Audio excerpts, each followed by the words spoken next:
బులెటిన్లో మరో breaking news. Medigadda barrage కుంగిన ఘటనపై దర్యాప్తు చేసిన vigilance and enforcement DG CV Anand తన మధ్యంతర నివేదికను కమిషన్ కు అందజేశారు.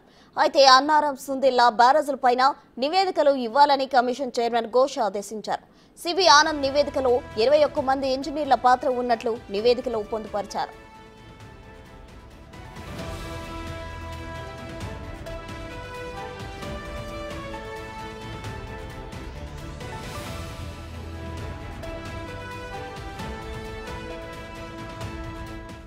అయితే మేడిగడ్డ కుంగుబాటుపై కాంగ్రెస్ ప్రభుత్వం విజిలెన్స్ విచారణకు ఆదేశించింది. ఆ సమయంలో డీసీగా ఉన్న రాజీవ్ రతన్ బ్యారేజ్ నిర్మాణ ప్రాంతాన్ని పరిశీలించడంతో పాటు రికార్డులన్నీ స్వాధీనం చేసుకుని దర్యాప్తు చేశారు. మేడిగడ్డతో సంబంధం ఉన్న ఇంజనీర్లందరినీ విచారణకు పిలిపించి వివరాలు సేకరించారు. నాణ్యతలేమి, డిజైన్లో లోపాలు, పని ముగియకుండానే పూర్తయినట్లు సర్టిఫై చేయడం, పెరిగిన వ్యయం, నిర్వహణ లోపం, పనిచేయని క్వాలిటీ కంట్రోల్ ఇలా అనేక అంశాలపై దర్యాప్తు జరిపి బాధ్యులను గుర్తించారు.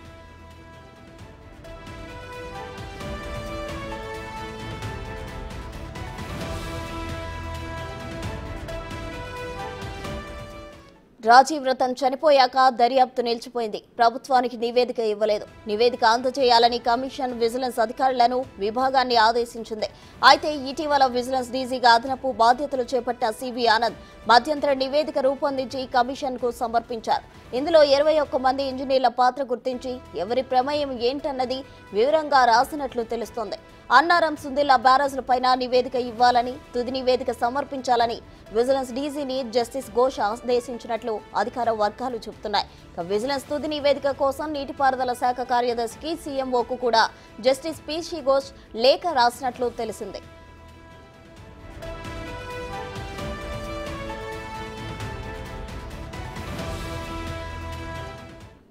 మరోవైపు విచారణలో భాగంగా అఫిడవిట్లు సమర్పించిన CDO quality control operations and maintenance విభాగం ఇంజనీరింగ్లో విశ్రాంతి ఇంజనీర్లు, నీటిపారుదల ఆర్థిక శాఖలకు చెందిన ఐఏఎస్ అధికారులు, కాంట్రాక్టర్ల క్రాస్ ఎగ్జామినేషన్ ను రేపటి నుంచి ప్రారంభించాలని కమిషన్ నిర్ణయించింది. రేపటి నుంచి ఈ నెల 24 వరకు మొదటి విడత క్రాస్ ఎగ్జామినేషన్ పూర్తి చేయనున్నారు. మొదటి విశ్రాంత ఈఎన్సీ మురళీధర్, ఓఎండ్ఎం ఈఎన్సీ నాగేందర్ రావు, కాళేశ్వరం విశ్రాంత ఈఎన్సీ ఎన్ వెంకటేశ్వర్లను పిలిచినట్లు తెలిసింది. తరువాత గత ప్రభుత్వంలోని మరికొందరికి నోటీసులు జారీ చేసే అవకాశం ఉంది.